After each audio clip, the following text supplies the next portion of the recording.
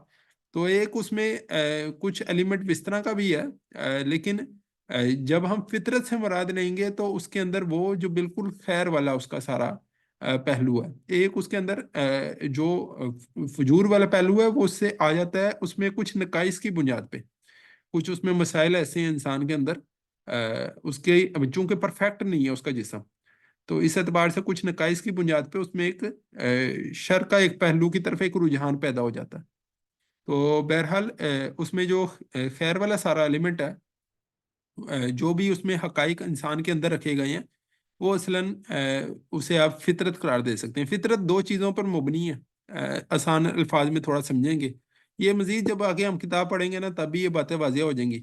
تو فطرت کے دو خواص ہیں، ان کو اگر دیکھ لیا جائے، ایک یعنی کہ آپ کہیں کہ ایک ہے معرفت خداوندی، اللہ تعالیٰ کی پہچان جو ہے نا یہ ہے معرفت خداوندی اسے کہا جاتا ہے. یہ انسان کے اندر اللہ تعالیٰ نے رکھی ہوئی ہے، بلڈ ان ہے یہ انسان کے اندر کہ معرفت خداوندی. اور دوسری بات ہے کہ اللہ سے محبت الہی، محبت خداوندی. ٹھیک ہے، تو اللہ تعالیٰ سے محبت کا جو جذبہ ہے، یہ دو چیزیں انسان کے اندر موجود ہیں. تو غافل وہ جس طرح علامہ اقبال کا وہ شعر بھی ہے نا کہ ہے نور تجلی بھی اسی خاک میں پنہاں، غافل ہے تو نیرا صاحب ادراک نہیں ہے. تو انسان کو ان کا بس ادراک نہیں ہوتا، تو اس کے اندر وہ نور تجلی موجود ہے، اس کے اندر یہ فطرت موجود ہے، اور فطرت کے اندر یہ دو اس کے یعنی خواص ہیں جو میں نے یہاں پہ تھوڑا ایکسپلین کیے ہیں. تو یہ تھوڑا ذہن میں ہونے چاہیے. تو فطرت اللہ التی فطر الناس علیہا، تو یہاں پہ ایک اس کا یعنی ہم کہہ سکتے ہیں کہ یعنی اللہ تعالیٰ کا وہ سافٹ ویئر جو انسانوں کے اندر اس نے اپلوڈ کیا، اس کا ایک ترجمہ اس طرح سے بھی کیا جا سکتا ہے. تو بہرحال آگے چلتے ہیں. ٹھیک ہے، تو عربی زبان میں ظاہر ہے بڑی ایک وسعت ہے اس اعتبار سے. تو بہرحال یہ ہے یہ انسانوں کی جو نیچر ہے نا وہ ایک ہے. انسان تمام انسانوں میں یہ جذبہ معرفت خداوندی کا اللہ تعالیٰ نے رکھا ہوا ہے، اور اسی طرح محبت کا جذبہ ایک رکھا ہوا ہے. یہ محبت کا جذبہ اس کا ماحول جو ہوتا ہے کئی بار غلط فٹ کروا دیتا ہے کسی اور جگہ، اور اس کی فطرت ہم کہتے ہیں کہ اس کی پروگرامنگ کیا ہو گئی، کرپٹ ہو گئی ایک طرح سے. تو اسے کہتے ہیں فطرت مسخ ہو گئی، فطرت سلامت نہیں رہی، درست نہیں رہی. تو یہ ہے اس کا بنیادی بات. آگے چلتے ہیں ہم، ٹائم اس کے اوپر پھر کافی لگ جائے گا. کوئی سوال تو نہیں ہے نا؟ کوئی سوال ہوں تو آپ بے شک مجھے درمیان میں انٹرپٹ کر سکتے ہیں، نہیں تو ہم آگے اسٹڈی کرتے ہیں. یہ فطرہ عربک ورڈ ہے کیا؟ بالکل، یہاں پہ یہ آیا نا، یہ قرآن کی آیت ہی یعنی یہاں پہ مینشن ہے 30 نمبر یہ جو سورت یعنی کہ مینشن ہے. تو فطرت یہ بالکل یہ قرآن کی وہ ہے، یعنی 30 نمبر سورت جو ہے نا یہ آئے گی میرے خیال، یہ سورہ روم یعنی کہ شمار ہوگی. تو سورہ روم کی 30 ہی اس کا نمبر اور 30 ہی آیت ہے یہ. تو یہ آیا اللہ تعالیٰ کی ایک جو وہ لفظ استعمال ہوتا ہے وہ فاتر کا ہے. اللہ تعالیٰ جہاں خالق ہے وہاں فاتر بھی ہے. انگریزی میں یہ جو فادر کا لفظ ہے اصل میں یہ فاتر کی بگڑی ہوئی شکل ہے.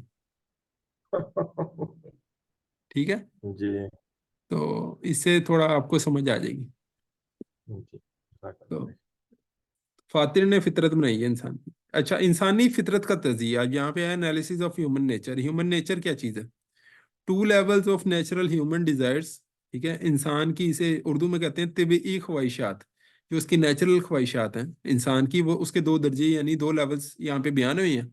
انسان کی نچلے درجے کی خواہشات اب یہاں پہ بیان ہو رہی ہیں کہ انسان کی ایک نچلے درجے کی خواہشات ہیں اور ایک اونچے درجے کی خواہشات ہیں. سب سے پہلے لوور لیول جو ہے انسان کا، وہ کیا چیز ہے؟ اب یہ جو بات ہے نا، انالیسس کہتے ہیں تجزیہ، اردو کے اندر تجزیہ کہتے ہیں. تجزیہ کہتے ہیں اجزاء کو علیحدہ علیحدہ کرنا.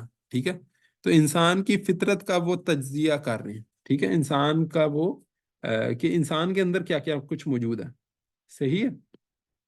تو فطرت انسانی کے مطالعے سے یہ بات واضح ہو جاتی ہے کہ انسان کی طبعی خواہشات کے 2 درجے ہیں. ٹھیک ہے. اب یہاں پہ میں اسے تھوڑا لوں گا کہ انسانی وجود کے اعتبار سے یعنی دیکھا جائے تو انسان کی اندر جو خواہشات رکھی گئی ہیں اس کے 2 درجے ہیں. اول وہ خواہشات جو بحیثیت حیوان، ٹھیک ہے، انسان کا جو وجود ہے اس سے صادر ہوتی ہیں، جنہیں انسان کی جبلتی خواہشات کہا جاتا ہے. یہ ہیں وہ اینیمل انسٹنکٹس. ٹھیک ہے، جہاں پہ یہ ذکر ہو رہا تھا. اس کے لیے سگمنڈ فرائڈ نے ایک اصطلاح استعمال کی ہے، اڈ لیبیڈو. آپ کبھی اسے اسٹڈی کیجیے گا، آئی ڈی اڈ اور لیبیڈو. ٹھیک ہے، تو اڈ لیبیڈو اسے وہ یعنی کہ قرار دیتا ہے، اور یہ انسان کی حیوانی خواہشات ہیں. وہ خواہشات جو بحیثیت حیوان ہونے کی حیثیت سے انسان کی وجود سے صادر ہوتی ہیں اور جنہیں انسان کی جبلتی خواہشات کہا جاتا ہے. مثلا خوراک کی خواہش، جنسی رابطے کی خواہش، مخالف سے مقابلہ اور راستے سے ہٹانے کی خواہش. ٹھیک ہے، 3 خواہشات یہاں پہ بیان ہوئی ہیں: فیڈنگ، سیکس، پجنیسٹی. پجنیسٹی یعنی مخالف سے مقابلہ کرنے کی خواہش، اس کے اوپر ڈومینیٹ کرنے کی خواہش. ٹھیک ہے. اچھا، یہ جو 3 خواہشات ہیں نا، یہ 3 چیزیں سمجھ لی جائیں تھوڑا. کہ فیڈنگ سے مراد ہے، بہت سے لوگوں کا خیال ہے کہ انسان جو ہے وہ اصل مسئلہ بھوک کا مسئلہ ہے. ٹھیک ہے، بہت سے لوگوں کا یہ خیال ہے. یہاں پہ یہ جو خاص ترتیب بھی لکھی ہے نا انہوں نے، تو کچھ خاص وجہ سے لکھی ہے. تو خوراک کی خواہش سے مراد یہ ہے، خوراک کی خواہش سے اصلاً اشارہ ہے ان کا ایک اعتبار سے کارل مارکس کی طرف. کارل مارکس کا پتہ ہے آپ لوگوں کو؟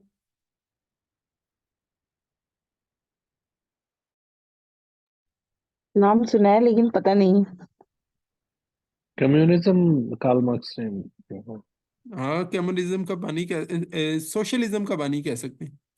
سوشلزم کا بانی جسے کہا جائے نا، اس کا سارا جو فلسفہ سوشلزم کا، اس کو پیش کرنے والا جو شخص ہے وہ اصل میں ایک فریڈرک اس کا ساتھی ہے اور ایک اصل میں کارل مارکس ہے. لیکن کارل مارکس کو اس کا بنیادی سب سے اہم بانی اس کا قرار دیا جاتا ہے سوشلزم کا. تو کارل مارکس کے حوالے سے وہ علامہ اقبال نے کہا نا کہ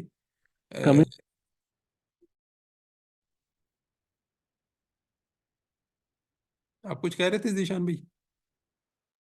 نہیں، میں کچھ نہیں کر رہا تھا بھائی، کوئی اور کر رہے تھے شاید. اچھا چلیں، میں بات کر رہا تھا کارل میں مارکس کی. پوچھ رہا تھا احمد بھائی آپ سے کہ کمیونزم اور یہ سوشلزم الگ الگ ہیں؟ سوشلزم اور کمیونزم بالکل الگ الگ ہیں، جس طرح بریلوی اور وہابی الگ الگ ہیں. اوکے. یہ بالکل، پھر یہ ایک لمبی پھر وہ بات آ جائے گی. ویسے تو ان میں ویسے فرق ہے، یعنی بنیادی فلسفہ ایک ملے گا. جس طرح اسلام میں اس کی کمیونزم کے در سے مطلب کس نے جو ہے نا ڈرائیو کیا ہے، یا کہ کس نے کون ہے بانی؟ اصل میں روس کے اندر جو انقلاب واقع ہوا نا، اسے سوشلزم قرار دیا جاتا، اور چائنا کے ٹھیک ہے، اندر اس کی جو فارم رائج ہوئی اسے کمیونزم قرار دیا جاتا. دونوں میں کچھ فرق ہیں. نکلا تو سارا یہ دونوں اس سے ہاں، اس سے ہی ہے، کارل مارکس سے ہی ہے نا؟ اصل میں وہ سائنٹیفک سوشلزم بالکل، یہ کارل مارکس کی ایک کتاب ہے، ڈاس کیپٹل کہتے ہیں. ڈاس کیپٹل کا مطلب ہے سرمایہ، دی کیپٹل. ٹھیک ہے، وہ ڈاس اسے رشین زبان میں غالباً لکھتے ہوں گے. تو سرمایہ اس کی اصل کتاب ہے، جس میں اس نے اصل میں یہ بات ثابت کرنے کی کوشش کی ہے کہ انسان کا جو اصل مسئلہ ہے نا وہ معاشی مسئلہ ہے. یہ بالکل بات غلط نہیں ہے.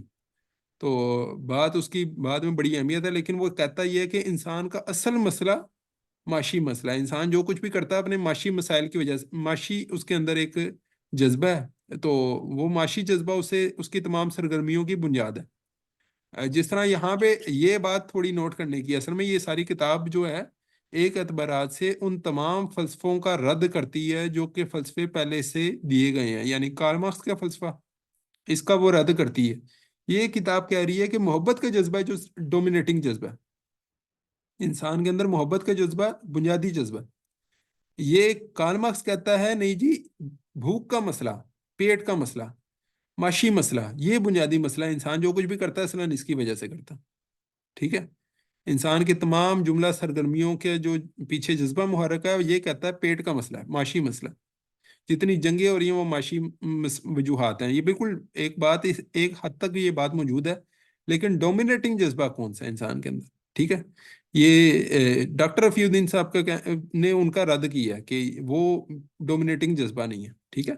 تو یہاں پہ کارل مارکس کی یہ ذکر ہو رہا ہے، یہ جو فیڈنگ سے اصل میں لنک ہو رہا ہے نا، یہ اس کی بات ہو رہی ہے کہ یہ جو خوراک کی خواہش ہے، بھوک کا مسئلہ ہے، اس حوالے سے انسان کو قرار دیا جاتا ہے کہ انسان معاشی حیوان ہے، ٹھیک ہے، انسان معاشی حیوان ہے۔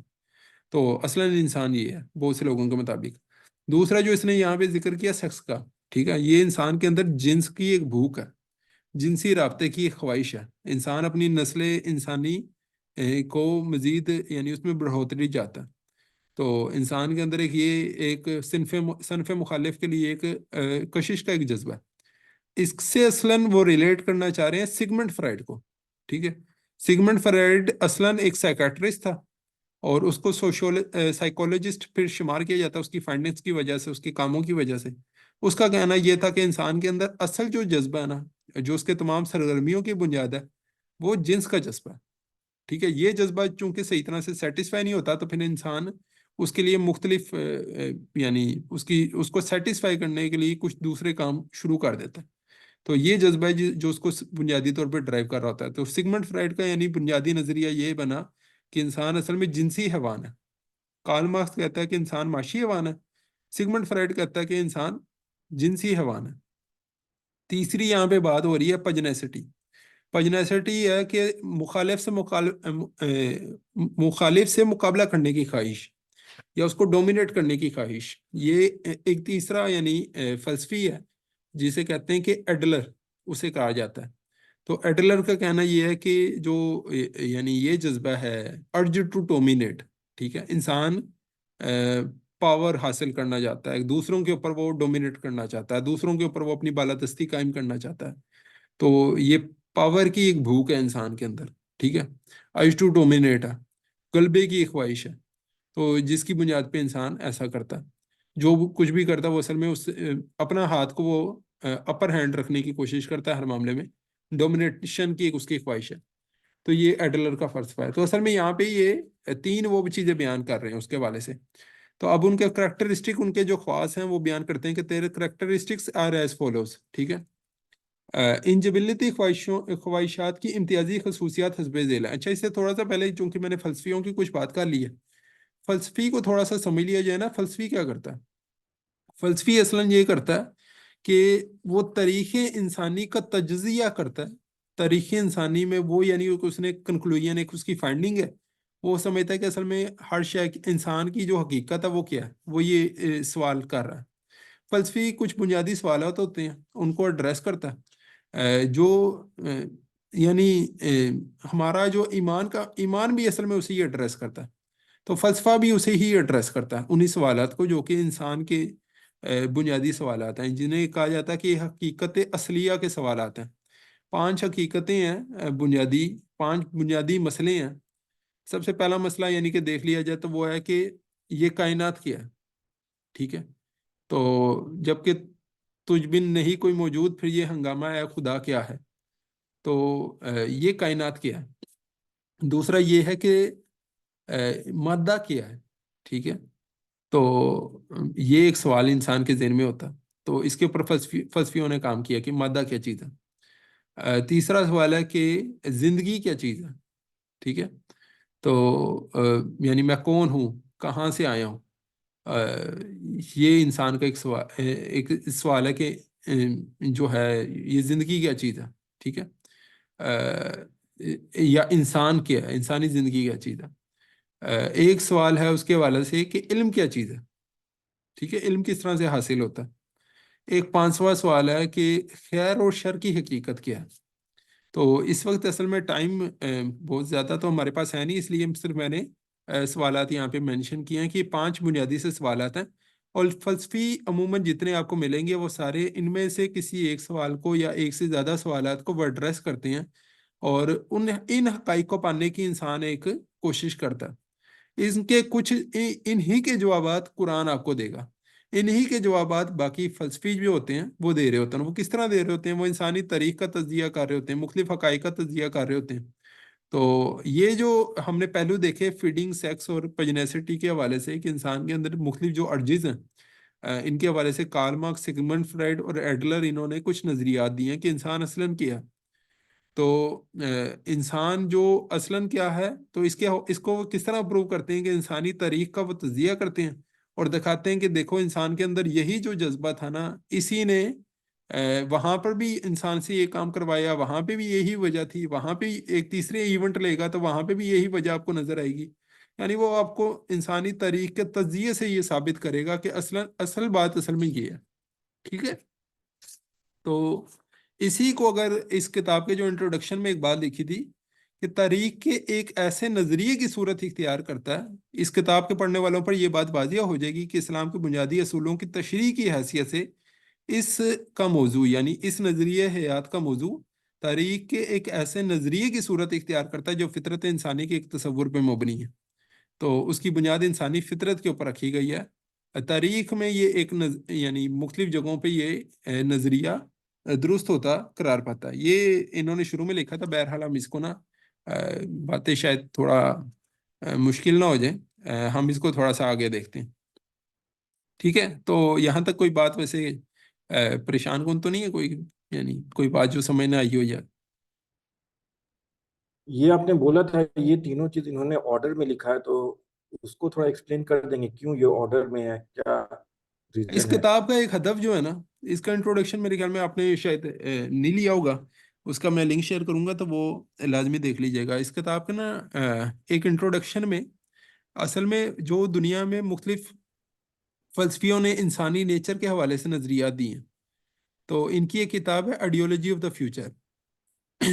اصل تو وہ کتاب ہے، یہ اس کا سنوپسز ہے، یہ جو ہم پہ کتاب پڑھ رہے ہیں نا، منشور اسلام ہے اس کا نام، یہ اس کا سنوپسز ہے، یہ اس کا خلاصہ ہے۔ اس میں قرآنی حوالے ہیں، وہ کتاب ہے ان کی، وہ مارکت الآراء کتاب ہے جس کے اوپر آکسفورڈ یونیورسٹی کہا جاتا ہے کہ آکسفورڈ یونیورسٹی نے یہاں پہ پنجاب یونیورسٹی کو لیٹر لکھا تھا کہ بھائی اس بندے کو پی ایچ ڈی دو اس کے اوپر۔ تو ڈاکٹر رفیع الدین صاحب کا وہ جو کام ہے نا، وہ بہت اونچا کام ہے، آئیڈیولوجی آف دا فیوچر، اور افسوسناک بات یہ ہے کہ بہت کم پڑھا جانے والا کام ہے، اور چونکہ تھوڑا مشکل وہ باتیں ہیں، ایک اس میں عقلی انداز ہے، ایک اس میں فلسفیکل انداز ہے، اس سے انہوں نے وہ تمام فلسفے جو ہیں نا غلط ثابت کیے جو کہ اس سے پہلے بنائے گئے ہیں کہ انسان جو ہے وہ معاشی حیوان ہے، انسان جو ہے وہ جو ہے جنسی درندہ ہے ایک اعتبار سے، یا پھر اس میں ارج ٹو ڈومینیٹ، اس میں ڈومینیٹنگ فیکٹر ہے، ڈومینیٹنگ موٹیویشنل فورس ہے، وہ ان تمام فلسفوں کو غلط ثابت کرتے ہیں۔ آپ دیکھیں نا، انسان کو دنیا کے اندر جتنا بھی کچھ ہوتا ہے نا، اس کے پیچھے ان فلسفیوں کے جو تصورات ہوتے ہیں ان کا اثر نظر آئے گا آپ کو۔ جس طرح وہ کہتے ہیں نا کہ میں خیال ہوں کسی اور کا، مجھے سوچتا کوئی اور ہے، تو بالکل اسی طرح دنیا میں جو جتنے بھی بڑے لیڈر ہوں گے نا، ان کے بھی دماغوں کو کنٹرول کرنے والے اصل میں یہ فلسفی ہیں جنہوں نے ان کا ذہن اس طرح کا بنایا ہے۔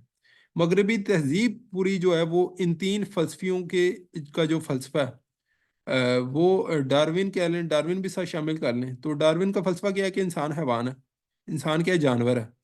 تو اسی وجہ سے پوری مغربی تہذیب کے اندر وہی چیز ہے کہ انسان جانور ہے تو انسان کو جانور کی طرح رہنا چاہیے، جانور جو ہوتا ہے وہ لباس نہیں پہنتا تو لباس سے بھی انسان کو آزاد ہونا چاہیے۔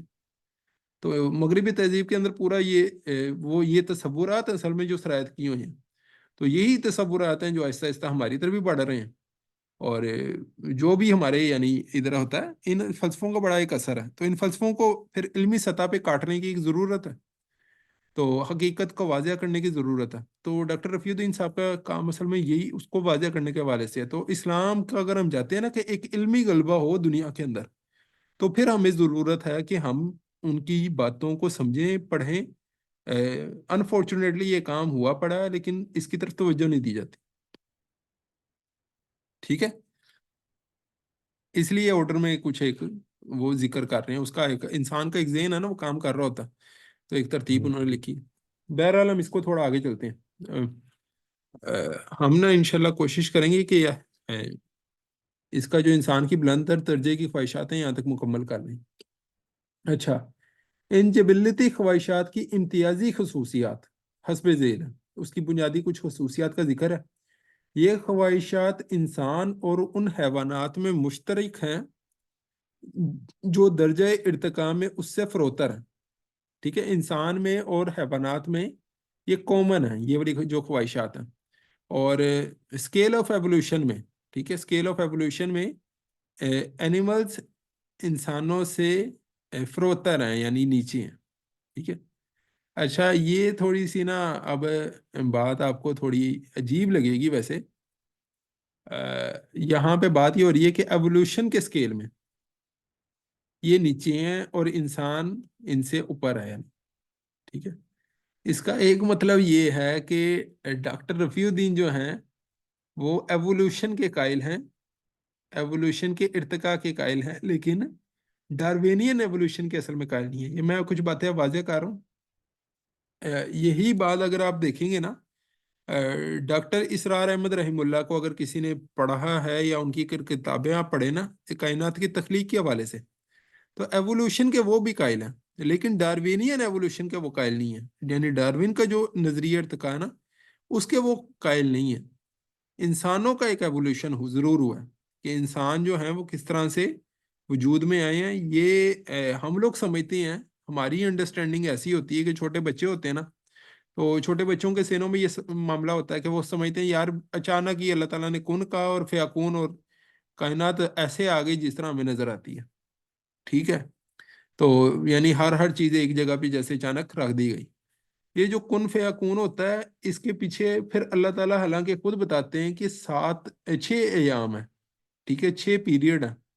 اس کا کیا مطلب؟ اس کائنات کا ایک سٹارٹ ہوا ہے، اور یہ سائنس بھی اب اسی کی طرف ہمیں اشارہ کرتی ہے۔ جو اسٹیفن ہاکنگ تھا وہ اس کے حوالے سے یعنی کہ بات کرتا تھا کہ بگ بینگ ہوا، اور بگ بینگ کے نتیجے کے اندر یہ کائنات جو ہے آہستہ آہستہ ایکسپینڈ کرنا شروع ہوئی ہے۔ ایکسپینشن کا عمل ہے جو ابھی بھی یعنی جاری ہے۔ خود قرآن بھی اس حوالے سے اس کی تائید کرتا ہے کہ وَإِنَّ لَمُوسِعُونَ، کہ ہم ہی اسے وسعت دے رہے ہیں۔ تو یہ یعنی کہ ہمیں قرآن بھی اس کی تائید کرتا نظر آتا ہے۔ وہ ہماری کروڈ انڈرسٹینڈنگ ہوتی ہے کہ ہم سمجھتے ہیں جیسے فوراً ہی سارا کچھ حادثاتی طور پہ ہو گیا، حالانکہ اللہ تعالیٰ نے ہر چیز کو اسی طرح عموماً تخلیق کیا ہے کہ وہ ایک سٹارٹنگ کوئی ایک جسے کہیں نقطے سے شروع ہوا ہے، نتھنگ سے سم تھنگ ہوا ہے، اور سم تھنگ سے پھر وہ فلورش کی اور آہستہ آہستہ وہ ایوالو ہوتا ہے۔ جس طرح انبیاء علیہ السلام کے اندر ایک ایوولوشن ہمیں نظر آتا ہے کہ نیچے آدم علیہ السلام سے لے کے محمد رسول اللہ صلی اللہ علیہ وسلم تک جا کے وہ دین بھی کامل ہوا ہے، تو دین کے اندر بھی وہ ایوولوشن ہے۔ وہ ایوولوشن خود ہمارے اندر بھی ہم دیکھیں گے، ہم ایک نطفے تھے ایک وقت میں، آج ہم کیا ہیں؟ ایک انسان ہے ٹھیک ٹھاک جوان ہے، یعنی عقل وغیرہ ہم لوگوں کو حاصل ہے، بچوں میں نہیں ہوتی۔ تو ایج کے اندر بھی ایوولوشن ہوتا ہے، دنیا کی کریشن میں بھی ایوولوشن ہوا ہے، انسانوں کی تخلیق میں بھی ایوولوشن ہوا ہے۔ تو انسانوں میں اسی طرح شعور کے حوالے سے بھی ایک ایوولوشن ہوتا ہے۔ تو یہ اس حوالے سے یعنی ایک بات ہے۔ تو بس یہ ایک بات سارے ذہن میں رہے، ڈاروینین ایوولوشن اور چیز ہے، ایوولوشن اور چیز ہے۔ ٹھیک ہے، یہ ایک فرق انسان کے ذہن میں ہے۔ بہت سے مسلمانوں کو میں نے دیکھا ہے وہ اسی کے اوپر لڑتے رہتے ہیں کہ بھائی ایوولوشن ہوا ہی نہیں ہے۔ تو ایوولوشن ہے، بس ہمیں نہیں اس کی سمجھ کے ایوولوشن کیسے ہوا۔ ٹھیک ہے، ڈاروین کا ایوولوشن غلط ہے جو وہ کہتا ہے کہ جانور تھا تو جانور سے انسان بھی اس طرح بن گیا، تو وہ ایک علیحدہ بحث ہے۔ ٹھیک ہے جی، تو پھر ہمیں کیسے پتہ چلے گا کہ ایوولوشن کون سا والا صحیح ہے؟ جس پہ سارے حقائق صحیح فٹ ہوں گے۔ ڈاروینین ایوولوشن کو تو خود ویسٹ نے بھی رد کیا نا، جی اس پہ وہ تو کیسر رد ہو احمد گیا، رجا صاحب کا بھی آپ دیکھیں گے تو اسے بھی پتہ لگے گا کہ اس کو رد کیا ہے، یعنی وہ پوری اس کی جتنے بھی وہ ہے نا پورے حقائق کے اوپر وہ چیز پوری فٹ نہیں ہوتی اس کا ایوولوشن۔ ہمارا ایوولوشن کہاں سے شروع ہوا ہے وہ پوچھ رہی ہوں۔ ہمارا ایوولوشن کہاں سے شروع ہوا؟ یہ تو اب جی میرے اپنے علم میں بھی نہیں ہے، لیکن ہاں، کہا جاتا ہے اس حوالے سے جو باتیں کچھ یعنی سمجھی ہیں وہ یہ ہے کہ ہومو سیپینز ہم سے پہلے موجود تھے۔ ٹھیک ہے. تو ہومو سیپینس کے اندر اللہ تعالیٰ نے وَنَفَخْتُ فِيهِ مِن روح، ان میں سے کسی ایک کو اللہ تعالیٰ نے چنا ہے غالباً، اور اس کے اندر روح پھونکی ہے، اور آدم علیہ السلام کا وجود ہوا ہے اس کے ذریعے سے. تو انسان کا جو بطور مٹی کا ایک پتلا کہہ لیں، مٹی والا انسان، وہ ایک وقت میں جو ہے نا، یعنی انسان گویا، اب یہ تھوڑا سا کافی ایک ڈیبیٹ نہ کھل جائے اس پہ، کہ اس کو تھوڑا سا بس میری انڈرسٹینڈنگ سمجھ لیں.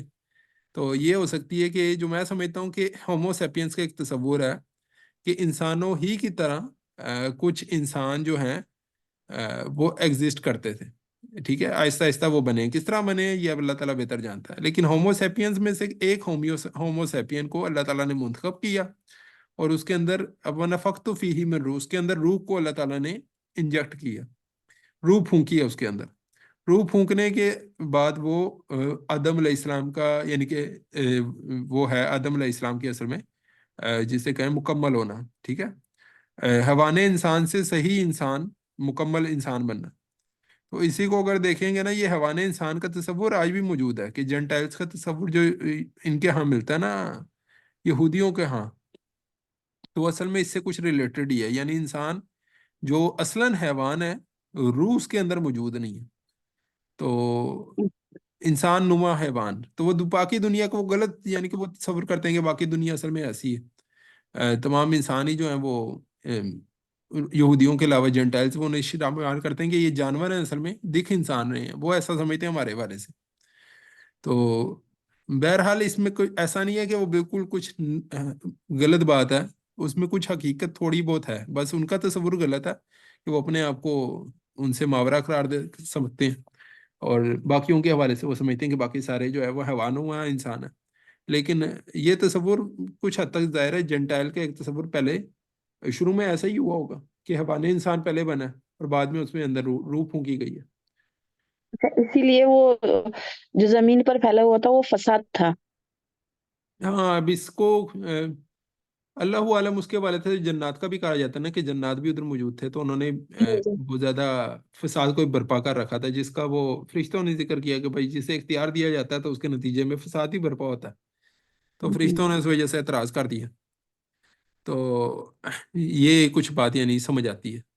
بہرحال اللہ تعالیٰ کی جو کریشن کا کلائمیکس ہے وہ انسان ہے. اس کے حوالے سے ایک شعر بھی مشہور، یعنی وہ ہے بے دل کا غالباً شعر ہے کہ ہر دو عالم خاک شد تا بستے نقش آدمی، اے بہار نیستی از قدر خود ہوشیار باش. یعنی ہر دو عالم خاک شد، دو عالم خاک بنتے ہیں. یعنی دو عالم کون سے؟ ایک خلق کا عالم خلق کہہ لیں، ایک عالم عمر کہہ لیں، ایک روح کا عالم کہہ لیں، یا ایک یہ زمین کا عالم کہہ لیں. ٹھیک ہے، ہر دو عالم خاک شد. تو یہ دو عالم اکٹھے ہوئے ہیں، ایک مٹی کا کہہ لیں، ایک اس کے اندر وہ جو فرشتے کا ایک نوری یعنی ایلیمنٹ ہے. یہ دو ایلیمنٹ اکٹھے ہوئے ہیں تا بستے نقش آدمی. تو آدمی کا جو نقش ہے وہ وجود میں آیا، آدمی وجود میں آیا. اے پہاڑے نیستی، یعنی اے وہ جو یعنی نیستی کی بہار ہے. نیستی کہتے ہیں نتھنگنیس، نان ایگزسٹنس. تو اس کی تو بہار انسان ہے. ٹھیک ہے، وہ اسے قرار دیتے ہیں اے بہار نیستی از قدر خود ہوشیار باش، کہ اپنی حقیقت سے تم جو ہے اس کا ادراک کر لو، اپنی قدر کا احساس کر لو. انسان سب سے اونچی مخلوق ہے تمام کریشن کے اندر. اللہ تعالیٰ کی کریشن کا کلائمیکس ہے انسان. تو ویسے احمد بھائی، مطلب یہ تھوڑا سا جیسے آپ نے جو ایولیوشن کا بتایا ہے، تو یہ ذرا ڈارونین ٹائپ کی لگ رہی ہے، کیونکہ اس میں ہائرارکی کا کانسیپٹ اسی میں ہے یہ نا، لگ اسکیل آف رہی ہے، ایولیوشن. یہ اب اس کے حوالے سے جو میں نے باتیں اب جیسے سمجھی ہیں وہ تو میں نے جی سمجھی ہیں زیادہ تر ڈاکٹر اسرار احمد رحمہ اللہ سے. مجھے تو اس پہ ویسے کافی حد تک وہ باتیں حقائق کے اوپر مبنی لگتی ہیں. ڈاروینین ایولیوشن، ایک ڈاروینین ایولیوشن کیا ہے؟ ایولیوشن کا ایک میکانزم بیان کی ہے اس نے کہ ایولیوشن کا میکانزم کیا تھا. یہ جو ایولیوشن کا نظریہ ہے نا، یہ نظریہ مسلمان فلسفیوں کے ہاں بھی آپ کو ملے گا. غالباً یہ توسی ایک وہ تھا، میرے ذہن سے اس کا نام نکل رہا ہے، نصیر الدین توسی. نصیر الدین توسی کے ہاں یہ تصور آپ کو مل جائے گا ایولیوشن کا. ایولیوشن کا تصور اصلاً انہوں نے ویسٹ نے بھی اگر لیا تو ان کے فلسفیوں نے بھی، انہوں نے سے بھی وہاں سے مسلمان سائنسدانوں سے لیے. تو ڈاروینین ایولیوشن اصل میں ایک میکانزم ہے کہ ایولیوشن ہوا کس طرح. تو اصل بحث اس کے اوپر ہے کہ وہ جو انسانوں کے حوالے سے قرار دے رہا ہے نا کہ وہ بالکل ہی جانور ہی ہیں، تو وہ جانوروں سے کس طرح ایوالو ہوا، ٹھیک ہے، پہلے کو پتہ نہیں ایک وہ تھا امیبا تھا، امیبا سے کوئی مچھلی بن گئی، مچھلی سے پتہ نہیں کیا کیا چیزیں بن گئی، اور وہ چمپینزی کو ریلیٹ کرتا ہے کہ چمپینزی سے انسان بن گیا، تو یہ اس کا تصور ہم غلط قرار دیتے ہیں۔ نہیں، جو میں اختلاف جس بات پہ کر رہا ہوں نا کہ ایولیوشن تو مطلب کچھ چیزوں میں ہوا ہے، وہ ہمیں نظر آتا ہے، جانوروں میں بھی کس طریقے سے ہوتا ہے، باقی چیزیں بھی، لیکن انسان کو تخلیق کرنے کا جو پروسیس ہے نا، اللہ تعالیٰ نے جس طرح بیان کیا ہے قرآن میں، وہ کافی واضح ہے اس لحاظ سے کہ اللہ تعالیٰ فرشتوں کے سامنے جو ہے ایک مٹی کا پتلا بنا رہے ہیں، اور اس میں جو ہے وہ اپنی طرف سے وہ روح پھونک رہے ہیں، اس میں اللہ تعالیٰ آرام سے ہی بتا سکتے تھے کہ ہم نے ایک مخلوق کو جو ہے وہ چنا، اور پھر اس میں ہم نے جو ہے وہ روح پھونک دی، اور اس کو ہم نے اعلیٰ درجے پہ نافذ کر دیا، جبکہ اس طرح کی کوئی دلیل نہیں ملتی، سمجھ رہے ہیں آپ؟ اور مطلب سمجھ آ رہی ہے ہمیں کہ ایک نئی مخلوق اللہ تعالیٰ نے بنائی ہے، اس کو بے شک اسی ایولیوشن وہ جو چل رہی تھی دنیا میں اس کا حصہ بنا دیا، لیکن وہ اسی ہیرارکی میں سے ہوتی بھی آ رہی تھی، اس کی دلیل ہمیں کہیں سے نہیں ملی۔ اچھا، قرآن میں یہ ایولیوشن کا تو خیر موضوع کھل گیا ایک لفظ سے، اس کو میں تھوڑا سا بس ہلکی ٹاچے دوں گا، اور پھر اس پہ کوئی مزید ویسے کوئی بات کرنا چاہے تو پرسنلی مجھ سے ضرور رابطہ کر لیں، تھوڑا سا بس بات کریں گے، ہر بندے کو ظاہر ہے اس کے نظریات رکھنے کا حق ہے، اور دوسرے کو اختلاف کرنے کا حق ہے، اور بندے کو اپنی رائے کا حق ہے، تو جو میں نے اس حوالے سے سمجھا وہ یہ کہ قرآن کی جو آیات ہوتی ہیں نا، وہ بظاہر ہمیں بڑی سمپل سے دکھتی ہیں، ان کے پیچھے بڑا فلسفہ ہوتا ہے، ان کے پیچھے بڑی سٹوریاں ہوتی ہیں، قرآن کی دو آیات بظاہر لگتا ہے جیسے یہ اکٹھی آ گئی ہیں، اور ان کے اندر کوئی ہزاروں سالوں کا گیپ بھی ہوتا ہے، ٹھیک ہے، تو دو آیات اس طرح لکھی ہوں گی کئی بار، یعنی انبیاء کا ذکر اس طرح ہو رہا تھا جیسے ادھر نوح علیہ السلام نے دعوت دی، اور ادھر انہوں نے جیسے عذاب آ گیا، درمیان میں 950 سال، قرآن ہی کسی اور جگہ بتاتا ہے کہ وہ 950 سال تھے، تو کئی بار اس طرح سے ہو رہا ہوتا ہے کہ لگتا ہے جیسے ادھر نبی نے دعوت دی، لوگوں نے نہیں مانگی، تو پھر عذاب آ گیا جیسے فوراً ہو گیا، قرآن کے ادھر وہ ٹائم ایلیمنٹ قرآن میں اس طرح نہیں نظر آ رہا ہوتا، نہ آپ اللہ تعالیٰ نے ذکر کیا ادھر زیادہ اتنا، تو کن فیکون سے لوگوں کے سینس ایک دور میں ایسی تھی جو میں نے بیان کی کہ جیسے لوگ سمجھتے تھے کہ اچانک ہی جیسے حادثاتی طور پہ دنیا پیش آ گئے، تو 7 ایام بھی جو ہے وقت کے ساتھ وہ کھلا ہے کہ وہ 7 پیریڈ ہے، 7 دن نہیں ہے، اس کی ایک انڈرسٹینڈنگ یہ تھی یہ 6 دن ہے، ستتی ایام، ٹھیک ہے، تو بعد میں سمجھ آئی کہ یہ 6 پیریڈ ہے، 6 پیریڈ کتنے لمبے پیریڈ ہیں، ہر پیریڈ کوئی پتہ نہیں کتنے ہزاروں لاکھوں سال پہ مبنی ہوگا، تو بہرحال یہ ساری باتیں نا اس میں وہ ہو سکتا ہے اختلاف وغیرہ، تو جی انشاءاللہ اس پہ تو بات کر لیں گے۔ دوسرا جو جس چیز سے اختلاف ہے میرا کہ انسان جو ہے وہ تخلیق کا کلائمیکس ہے، تو اس کی بھی دلیل ہمیں مطلب ایک جگہ اللہ تعالیٰ نے جیسے سائر بھی اس کی اکثر دلیل دیتے ہیں کہ اللہ تعالیٰ نے فرمایا کہ ہم نے اکثر مخلوقات پہ تمہیں جو ہے وہ فضیلت بخشی ہے۔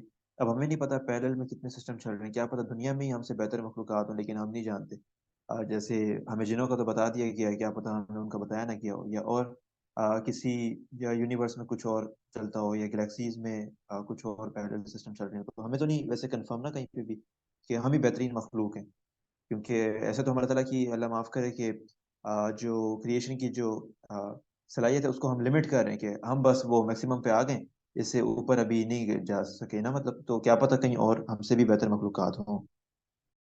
رحمت للعالمین کون ہے؟ صلی اب اللہ یہ علیہ بھی وسلم.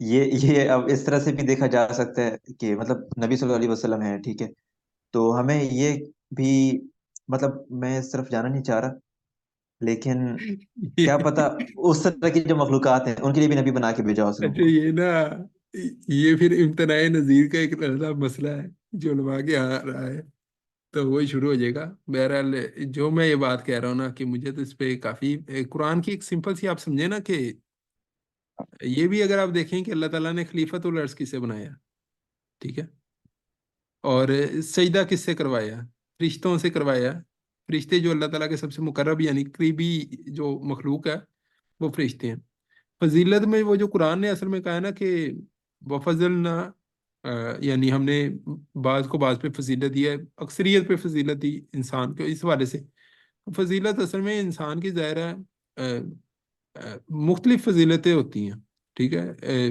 شیر کو انسان کے اوپر ایک اعتبار سے